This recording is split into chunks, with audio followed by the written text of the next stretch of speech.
కేంద్ర హోంమంత్రి Amit షాతో AP CM Chandrababu నిన్న భేటీ అయ్యారు. సీఎం వెంట రాష్ట్ర ఆర్థిక మంత్రి పయ్యావుల కేశవ్, కేంద్ర మంత్రి రామ్మోహన్ నాయుడు, ఎంపీ కేశినేని చిన్ని, కంభంపాటి రామ్మోహన్ రావు తదితరులు ఉన్నారు. విభజన సమస్యలు పరిష్కరించాలని హోంమంత్రిని కోరినట్లు సమాచారం. ఇతర రాజకీయ అంశాలపైన నేతలు చర్చించినట్లు తెలుస్తోంది. దాదాపు గంట పాటు అమిత్ షాతో చంద్రబాబు సమావేశం కొనసాగింది. ఆంధ్రప్రదేశ్ ముఖ్యమంత్రి నారా చంద్రబాబు నాయుడు నిన్న ఢిల్లీకి వెళ్లారు. నిన్న సాయంత్రం గన్నవరం నుంచి ప్రత్యేక విమానంలో ఢిల్లీకి చేరుకున్నారు. ఢిల్లీ ఎయిర్పోర్ట్లో చంద్రబాబుకు టీడీపీ నేత లావు శ్రీకృష్ణదేవరాయలు, కేంద్ర మంత్రులు రామ్మోహన్ నాయుడు, పెమ్మసాని చంద్రశేఖర్ తదితరులు ఘనస్వాగతం పలికారు. విమానాశ్రయం నుంచి 50 అశోక్ రోడ్డు నివాసానికి చేరుకున్నారు. రాత్రి కేంద్ర హోంమంత్రి అమిత్ షాతో భేటీ అయ్యారు. సీఎం వెంట రాష్ట్ర ఆర్థిక మంత్రి పయ్యావుల కేశవ్, కేంద్ర మంత్రి రామ్మోహన్ నాయుడు, ఎంపీ కేశినేని చిన్ని, కంభంపాటి రామ్మోహన్ రావు తదితరులు ఉన్నారు. విభజన సమస్యలు పరిష్కరించాలని హోంమంత్రిని కోరినట్లు సమాచారం.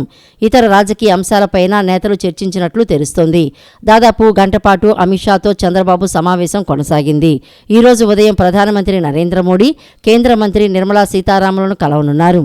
ఇంకా పలువురు కేంద్ర మంత్రులతో సీఎం అపాయింట్మెంట్లు ఖరారయ్యాయి. ఉచిత ఇసుక విధానంలో మంత్రులు, ఎమ్మెల్యేలు జోక్యం చేసుకుని చెడ్డ పేరు తెచ్చుకోవద్దని సీఎం చంద్రబాబు సూచించారు. అక్టోబర్ తర్వాత ఇసుక రీచులన్నీ అందుబాటులోకి వస్తాయని, బోర్డు సొసైటీలకు కూడా అనుమతి ఇస్తున్నామన్నారు. డంప్ యార్డుల్లో 43 లక్షల టన్నుల ఇసుక ఉందని, వచ్చే 3 నెలల్లో 1 కోటి టన్నుల ఇసుక అవసరమన్నారు. నదుల్లో పూడిక, బోట్ సొసైటీల ద్వారా 80 లక్షల టన్నుల ఇసుక వస్తుందని చెప్పారు. రాష్ట్ర మంత్రివర్గ సమావేశం ముగిసిన తర్వాత రాజకీయ అంశాలపై మంత్రులతో సీఎం చంద్రబాబు చర్చించారు. ఉచిత ఇసుక రీచుల విధానంలో జోక్యం చేసుకోవద్దని మంత్రులకు స్పష్టం చేశారు. జోక్యం చేసుకుని చెడ్డ పేరు తెచ్చుకోవద్దని హితవు పలికారు. ఇసుక రీచుల విషయంలో ఎమ్మెల్యేలు కూడా కల్పించుకోకూడదని తేల్చి చెప్పారు. లోటు బడ్జెట్ ఉందని గ్రహించి మంత్రులు పనిచేయాలని, శాఖల సంబంధిత అంశాలపై ప్రతి నెలా సమీక్ష చేయాలన్నారు. మంత్రులు తమ శాఖల పరిస్థితిని ప్రజలకు వివరించాలన్నారు. వివాదాలు లేకుండా ఎమ్మెల్యేలతో సమన్వయం చేసుకోవాలని తెలిపారు. రాష్ట్ర ప్రయోజనాల కోసమే ఢిల్లీ వెళ్తున్నామని అన్నారు. ఈ నెల 22 నుంచి 5 రోజుల పాటు అసెంబ్లీ సమావేశాలు ఉంటాయన్నారు. పంటల బీమా పథకం అమలుకు 3 మంత్రులతో కమిటీ వేస్తున్నట్లు తెలిపారు.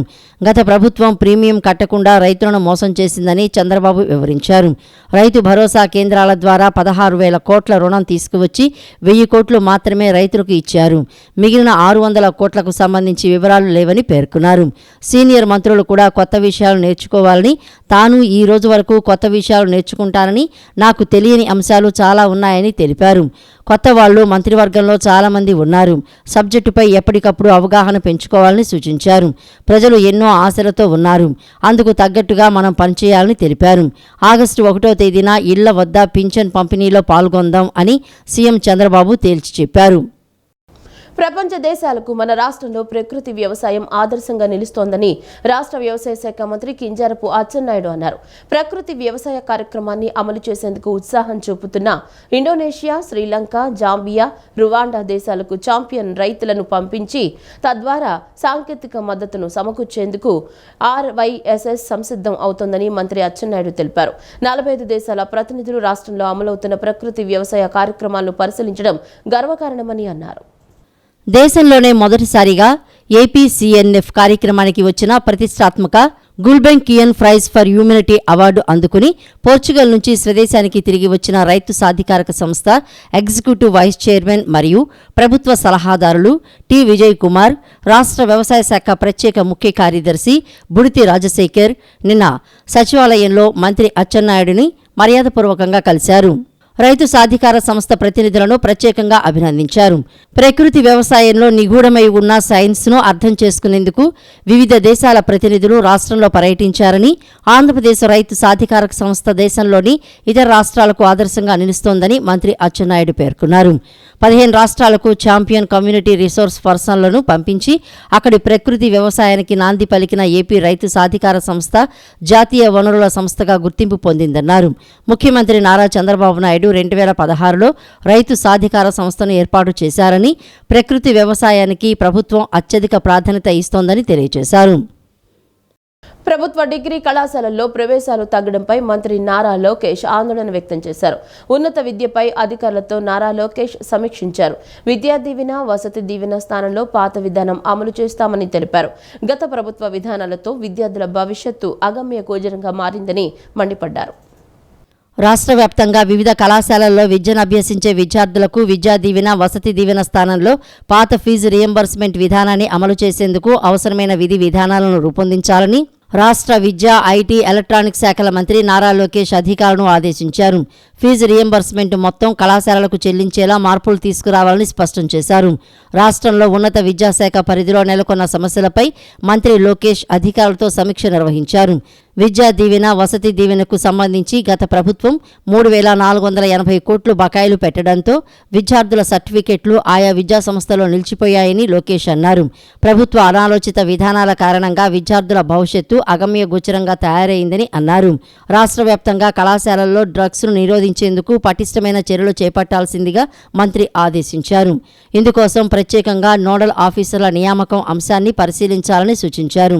డ్రగ్స్పై విద్యార్థులను చైతన్యం చేసేందుకు స్వచ్ఛంద సంస్థల సహకారాన్ని తీసుకోవాలని స్పష్టం చేశారు. రాష్ట్ర వ్యాప్తంగా 3,220 లెక్చరర్ పోస్టుల భర్తీకి సంబంధించి తీసుకోవాల్సిన చర్యలపై సమావేశంలో చర్చించారు. న్యాయపరమైన చిక్కులను తొలగించి సాధ్యమైనంత త్వరగా పోస్టులను భర్తీ చేసేందుకు కసరత్తు చేపట్టాలన్నారు. రాజకీయ ప్రమేయం లేకుండా పూర్తి పారదర్శకంగా ప్రతిభ ఆధారంగా పోస్టుల భర్తీకి ప్రక్రియ ఉండాలని స్పష్టం చేశారు. యూనివర్సిటీలకు సంబంధించి అకాడమిక్ ఎగ్జామినేషన్ షెడ్యూలు, క్యాలెండర్ తయారు చేసి నిర్ణీత సమయంలో పరీక్షల నిర్వహణ, ఫలితాల ప్రకటనకు చర్యలు చేపట్టాలని తెలియజేశారు. తెలుగు రాష్ట్రాల విభజన సమస్యలపై కేంద్ర ప్రభుత్వం మరోసారి దృష్టి కేంద్రీకరించింది. ఈ నెల 24న ఢిల్లీలో కేంద్ర హోంశాఖ కార్యదర్శి ఆధ్వర్యంలో కీలక సమావేశం జరగనుంది. ఈ సమావేశానికి హాజరు కావాలని 2 రాష్ట్రాల ప్రభుత్వ ప్రధాన కార్యదర్శులకు కేంద్ర హోంశాఖ లేఖ రాసింది. ఈ సమావేశంలో విభజన చట్టం షెడ్యూల్ 13లో 2 రాష్ట్రాల్లోని విద్యా సంస్థల ఏర్పాటు, మౌలిక సదుపాయాల ప్రాజెక్టుల అంశాలపై చర్చించనున్నారు. తెలుగు రాష్ట్రాల విభజన సమస్యలపై కేంద్ర ప్రభుత్వం మరోసారి దృష్టి కేంద్రీకరించింది. ఈ నెల 24న ఢిల్లీలో కేంద్ర హోంశాఖ కార్యదర్శి ఆధ్వర్యంలో కీలక సమావేశం జరగనుంది. ఈ సమావేశానికి హాజరు కావాలని 2 రాష్ట్రాల ప్రభుత్వ ప్రధాన కార్యదర్శులకు కేంద్ర హోంశాఖ లేఖ రాసింది. ప్రత్యేకించి షెడ్యూల్ 13లోని అంశాలపై 24న సమావేశంలో చర్చించనుంది. ప్రధానమంత్రి నరేంద్ర మోడీ మూడోసారి ప్రధానిగా బాధ్యతలు చేపట్టిన తర్వాత 2 రాష్ట్రాల మధ్య సమస్యలపై తొలిసారిగా ఈ సమావేశం జరగనుంది. ఈ సమావేశంలో తెలుగు రాష్ట్రాలకు సంబంధించిన ప్రధాన సమస్యలపై చర్చించనున్నారు. విభజన చట్టం షెడ్యూల్ 13లో 2 రాష్ట్రాల్లోని విద్యా సంస్థల ఏర్పాటు, మౌలిక సదుపాయాల ప్రాజెక్టుల అంశాలపై మాట్లాడనున్నారు. తెలంగాణలో స్టీల్ ఫ్యాక్టరీ, కోచ్ ఫ్యాక్టరీ, గిరిజన విశ్వవిద్యాలయం ఏర్పాటు, ఆంధ్రప్రదేశ్లోనూ కడప స్టీల్ ప్లాంటు, పలు జాతీయ రహదారుల ప్రాజెక్టులపై చర్చించనున్నారు. ఏపీ పెన్షన్దారుల సంఘం సభ్యులు సీఎం చంద్రబాబును నిన్న సచివాలయంలో మర్యాదపూర్వకంగా కలిశారు. ఏపీలో అన్నా క్యాంటీన్ల ఏర్పాటుకు తమ వంతుగా 2 లక్షల రూపాయలు విరాళం అందించారు. సీఎం చంద్రబాబుకు 2 లక్షల రూపాయల చెక్కును అందించారు. భూ పరిపాలన ప్రధాన కమిషనర్ CCLAగా కొత్తగా బాధ్యతలు స్వీకరించిన జి. జయలక్ష్మి అమరావతిలోని రాష్ట్ర సచివాలయంలో రెవెన్యూ, రిజిస్ట్రేషన్ అండ్ స్టాంప్స్ మంత్రి అన్నగాని సత్యప్రసాద్ను నిన్న మర్యాదపూర్వకంగా కలిశారు. మంత్రి భూ చట్టాల అమలు తీరుపై జయలక్ష్మితో చర్చించి పలు సూచనలు, సలహాలిచ్చారు. Vijayawada CP Rajasekhar Babu, AP CID chief Ravishankar Ayyanar మర్యాదపూర్వకంగా కలిశారు. అన్నమయ్య జిల్లా రాజంపేట మండలం పోలి గ్రామంలో నిమ్మ చెట్ల నరికివేత ఘటనను ముఖ్యమంత్రి నారా చంద్రబాబు నాయుడు తీవ్రంగా ఖండించారు. ఇటువంటి విష సంస్కృతిని సహించేది లేదని హెచ్చరించారు. పంట పొలాలు ధ్వంసం చేయటం, తోటలను నరికివేయడం లాంటి చర్యలను ఉపేక్షించేది లేదన్నారు. మంజుల అనే మహిళా రైతుకు చెందిన నిమ్మ చెట్ల నరికివేతపై కఠిన చర్యలు తీసుకోవాలని అధికారులను ఆదేశించారు. రౌడీ రాజకీయాలకు, విధ్వంస విధానాలకు పాల్పడేవారు తీరు మార్చుకోకపోతే మూల్యం చెల్లిస్తారని హెచ్చరించారు. ఇటువంటి ఘటనలు పునరావృతం కాకుండా చర్యలు తీసుకోవాలని అధికారులను ఆదేశించారు. ప్రజలకు నిత్యావసర సరుకులు అందుబాటులోకి తెచ్చేందుకు కూటమి ప్రభుత్వం పనిచేస్తుందని ఎమ్మెల్యే సుజనా చౌదరి పేర్కొన్నారు. రైతు బజార్ల ద్వారా కూరగాయలతో పాటు కందిపప్పును మార్కెట్ ధర కంటే తక్కువకు అందిస్తున్నామని వివరించారు. ప్రజలు రైతు బజార్లో కొనుగోలు చేసి సద్వినియోగం చేసుకోవాలని సూచించారు. ప్రజలకు నిత్యావసర సరుకులు అందుబాటు ధరల్లో ఉండాలనే లక్ష్యంతో కూటమి ప్రభుత్వం పనిచేస్తుందని విజయవాడ వెస్ట్ ఎమ్మెల్యే సుజనా చౌదరి స్పష్టం చేశారు. రాష్ట్రంలోని అన్ని రైతు బజార్లలో నిత్యావసర సరుకులు సరసమైన ధరలకు అందుబాటులో ఉంటాయని తెలిపారు. నిన్న సాయంత్రం భవానీపురం రైతు బజార్లో నిత్యావసర సరుకుల స్టాల్ను పశ్చిమ ఎమ్మెల్యే ప్రారంభించారు. ఈ సందర్భంగా ఆయన మాట్లాడుతూ సామాన్య, మధ్యతరగతి ప్రజలకు అందుబాటులో ఉండేందుకు చంద్రబాబు ప్రభుత్వం తీసుకున్న వినూత్నమైన నిర్ణయాలతో రాష్ట్రంలోని అన్ని రైతు బజార్లలో సరసమైన ధరలకు ప్రజలకు బియ్యం, కందిపప్పు, నిత్యావసర సరుకులు అందుబాటులో ఉంటాయని అన్నారు. రాష్ట్రంలోని రిలయన్స్, డీమార్ట్, మెట్రో వంటి షాపింగ్ మాల్స్లో ప్రభుత్వం నిర్ణయించిన ధరలకే బియ్యం, కందిపప్పు, నిత్యావసర సరుకులు అందుబాటులో ఉండేలా చర్యలు తీసుకుంటున్నట్లు తెలిపారు. ప్రజలు ఈ అవకాశాన్ని సద్వినియోగం చేసుకోవాలని కోరారు. మార్కెట్లైనా మాల్స్లోనే ఎక్కడైనా సరే బియ్యం ధర, కందిపప్పు రెండు కూడా రేట్లు తగ్గించడం జరిగింది. నిత్యావసర వస్తువులు బాగా పెరిగిపోయి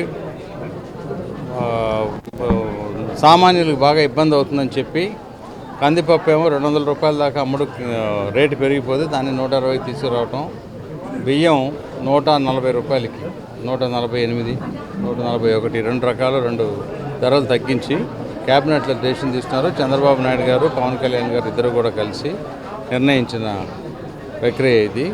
దాంతో ప్రజలందరూ కూడా కొంచెం నిత్యావసర వస్తువులు అన్నీ, కిరాణా అన్నీ కూడా కొంచెం అందుబాటులో ఉంటాయని చెప్పి తీసుకున్నారు. రాష్ట్రంలో కూటమి పాలన 35 రోజులు పూర్తయిందని, ఈ 35 రోజుల్లో చంద్రబాబు ఏం అడుగులు వేశారో చెప్పాలని మాజీ మంత్రి పేర్ని నాని ప్రశ్నించారు. ఈ 35 రోజుల్లో పెన్షన్ డబ్బులు ఇవ్వడం తప్ప మరో పని చేయలేదన్నారు. జగన్ను దూషించడం తప్ప ఒక్క పని కూడా చేయలేదని చెప్పారు. కాలక్షేపం కోసమే చంద్రబాబు శ్వేతపత్రాలు విడుదల చేస్తున్నారని తెలిపారు. ఎన్నికల్లో చంద్రబాబు మాటలు కోటలు దాటాయని, ప్రజల కోసం చంద్రబాబు చేసిందేమీ లేదన్నారు. మాజీ మంత్రి పేర్ని నాని పార్టీ కార్యాలయంలో నిన్న విలేకరుల సమావేశం నిర్వహించారు. సమావేశంలో ఆయన మాట్లాడుతూ పోలవరం ప్రాజెక్టు 70% చంద్రబాబే కట్టారని చెబుతున్నారని, మిగతా 30% ఎప్పుడు పూర్తి చేస్తారని ప్రశ్నిస్తే సమాధానం లేదని అన్నారు. అమరావతి అంతా తిరిగారని, ఎప్పుడు పూర్తి చేస్తారో చెప్పరని అన్నారు.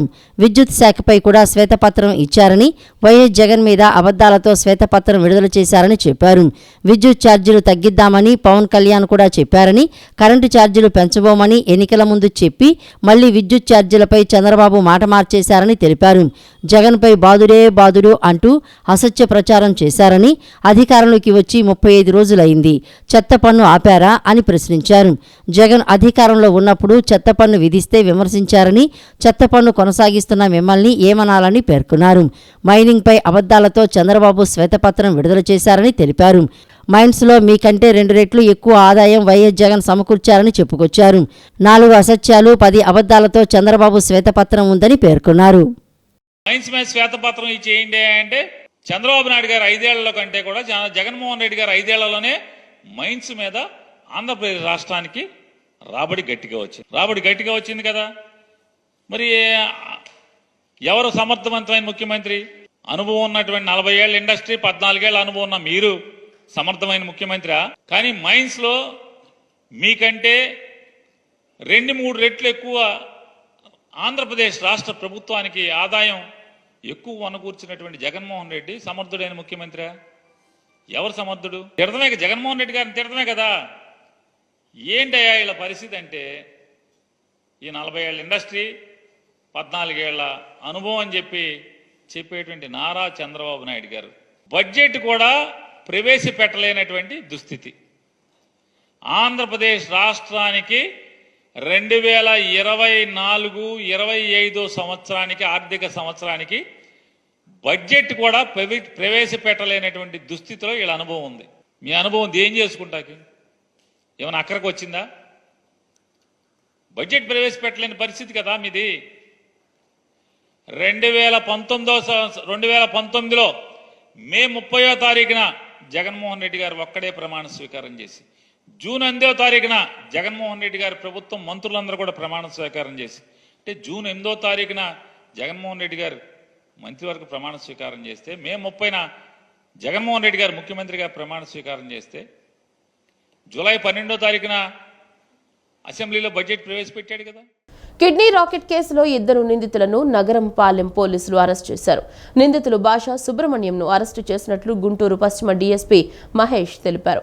ఈ కేసులో ఇద్దరి విచారణ పూర్తయిందని, న్యాయస్థానం ముందు హాజరుపరుస్తామని వెల్లడించారు. కిడ్నీ రాకెట్ కేసులో తనపై ఎలాంటి ఒత్తిడి లేదన్నారు. కేసు దర్యాప్తులో ఉందని, మిగతా వివరాలు విచారణలో బయటపడతాయని వ్యాఖ్యానించారు. కంప్లైనెంట్ యొక్క పూర్తి స్టేట్మెంట్ తీసుకొని వాళ్ళ బంధువుల్ని, మిగతా వాళ్ళని విచారించి ఇందులో అక్యూజ్డ్గా 5 మందిని మనం పేర్కొనడం జరిగింది స్టార్టింగ్లో. ఇప్పుడు ఆ అక్యూజ్డ్లో A1 ముద్దాయి అయిన సయ్యద్ యూసఫ్ సోను బాషా అలియాస్ బాషా, ఇతను గీతా మందిర్ వీధి, సీతారామపురం, ఏలూరు రోడ్డు, విజయవాడలో ఉంటున్నాడు. మరియు A3 నిమ్మకాయల సుబ్రహ్మణ్యం, తండ్రి రాంబాబు, ఇతని వయసు 33 సంవత్సరాలు, కృష్ణా జిల్లా వాసి, బంటుమిల్లి మండలం, నరసప్ప చెరువు విలేజ్. వీళ్ళిద్దరిని మనం అరెస్ట్ చేయడం జరిగిందండి ఈరోజు. వీళ్ళిద్దరిని ప్రాపర్గా ప్రొసీజర్ ప్రకారం రిమాండ్ పెట్టి తర్వాత ఇన్వెస్టిగేషన్కి సహకరించే విధంగా కోర్టులో దాఖలు చేసి వీళ్ళని ఇంట్రాగేషన్ కూడా చేయడం జరుగుతుంది. మిగిలిన ముద్దాయిలైన A2, A4, A5 పైన కూడా ఇన్వెస్టిగేషన్ జరుగుతోంది. వాళ్ళని పట్టుకోవడానికి కూడా పార్టీలు తిరుగుతున్నాయి. అంటే ఎవరెవరి పాత్ర ఎంత అనే దాన్ని బట్టి నెక్స్ట్ అరెస్టులు కూడా ఖచ్చితంగా చేసి ఈ కేసులో పురోగతి తీసుకొచ్చి ఈ కేసుని ఎంత త్వరగా వీలైతే అంత త్వరగా ప్రాపర్ ఇన్వెస్టిగేషన్తో ముగిస్తాం. ప్రజా సమస్యలపై ఏపీ మంత్రులు, ఎమ్మెల్యేలు, తెలుగుదేశం నేతలు వినతులు స్వీకరించనున్నారు. నేటి నుంచి ప్రతిరోజు పార్టీ కేంద్ర కార్యాలయంలో ప్రజల నుంచి వినతులు స్వీకరించి సమస్యలను పరిష్కరించడానికి కృషి చేయనున్నారు. ఈ మేరకు ప్రత్యేక ఏర్పాట్లు చేపట్టారు. పార్టీ కార్యాలయంలో తప్పనిసరిగా మంత్రులు అందుబాటులో ఉండాలని ముఖ్యమంత్రి చంద్రబాబు ఆదేశించారు. తెలుగుదేశం పార్టీ శ్రేణులు ప్రజల కోసం కేంద్ర కార్యాలయంలో మంత్రులు అందుబాటులో ఉండనున్నారు. 10 రోజుల పాటు రోజుకో మంత్రి, ఒక సీనియర్ టీడీపీ నేత అందుబాటులో ఉండే విధంగా అధిష్టానం కార్యాచరణ రూపొందించింది. కృష్ణా జిల్లా బాపులపాడు మండలం సింగన్నగూడెం గ్రామంలో కొలువైన శ్రీ గంగా పార్వతి సమేత సోమేశ్వర స్వామి ఆలయ పునర్నిర్మాణానికి రేమల్లె గ్రామానికి చెందిన తుమ్మల చంద్రశేఖరరావు, విజయలక్ష్మి దంపతులు 51,116 రూపాయలు విరాళాన్ని ఆలయ కమిటీ సభ్యులకు అందజేశారు. అంతకుముందు ఆలయానికి చేరుకున్న తుమ్మల చంద్రశేఖర్ దంపతులకు కమిటీ సభ్యులు, ఆలయ అర్చకులు నాగేశ్వరరావు శర్మ ఆలయం మర్యాదలతో ఘన స్వాగతం పలికారు. అనంతరం ఆలయంలో స్వామివారిని దర్శించుకుని ప్రత్యేక పూజలు నిర్వహించారు. ఆలయ పునర్నిర్మాణం కోసం విరాళాలు అందజేసిన చంద్రశేఖర్ దంపతులను ఆలయ కమిటీ సభ్యులు కృతజ్ఞతలు తెలిపారు. స్వామి ఆశీస్సులు తప్పకుండా ఉంటాయని తెలిపారు.